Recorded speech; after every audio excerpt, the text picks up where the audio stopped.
So ভাই একটা নয় দুটো নয় টোটাল 7টা রিজন আছে কেন জাবি আলোনসো রিয়াল মাদ্রিদ ছেড়ে গেল। নাম্বার 1, ফেডে ভ্যালভার্ডে পাবলিকলি এসে কমপ্লেন করে যে জাবি আলোনসো কিন্তু তাকে রাইট ব্যাক খেলাচ্ছে, যেটা একদমই তার প্রেফার্ড পজিশন নয়। নাম্বার 2, ভিনিসিয়াস জুনিয়রের সাথে কনফ্লিক্ট। জাবি আলোনসো 70 মিনিটের মাথায় first El Clasico of the সিজনে ভিনিসিয়াসকে সাবস্টিটিউট করে দেয়। না তো জাবি আলোনসোর সাথে এসে হ্যান্ডশেক করে, না কোনো ইন্টারঅ্যাকশন করে, ডিরেক্ট টাচ লাইন দিয়ে নেমে যায়, শোয়িং হিজ অ্যাঙ্গার। দেন পরে এসে পাবলিকলি অ্যাপোলোজাইজ করে পুরো সব টিমমেটসদের, সমস্ত কোচিং স্টাফকে, কিন্তু জাবি আলোনসোর নাম একবারও মেনশন করে না। Number 3, early issues with Rodrigo, যেখানে রদ্রিগোকে কিন্তু গেম টাইম দিতে পারছিল না, রদ্রিগো বেঞ্চে বসেছিল, ট্যাকটিক্যালি একটা রদ্রিগোর জায়গা হচ্ছিল না টিমের মধ্যে। So Rodrigo was very unhappy with the team and he was tending to leaving the team in the summer. Number 4, tactical problem কিন্তু আরো বেড়ে যায় যখন জুড বেলিংহাম কিন্তু ইনজুরি থেকে ফেরত আসে। আর্দা গুলারকে গেম টাইম না দিতে পারা, মিডফিল্ড পজিশনকে পুরো ডাইনামিজম চেঞ্জ করে দেওয়া, কামাভিঙ্গা, চুয়ামেনি এন্ড জুড বেলিংহামকে মিডফিল্ড পজিশনে খেলানো এন্ড আর্দা গুলার চান্স না পাওয়া। নাম্বার 5, অনেক প্লেয়ার্স কিন্তু আনহ্যাপি ছিল জাবি আলোনসোর সাথে, কারণ জাবি আলোনসো যে লেভেল অফ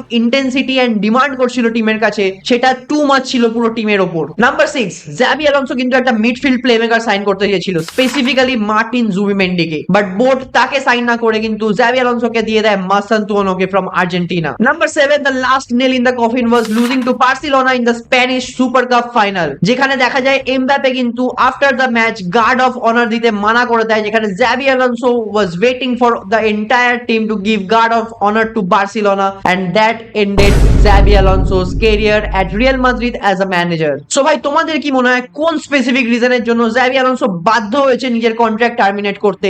আমাকে কমেন্ট করে জানাও।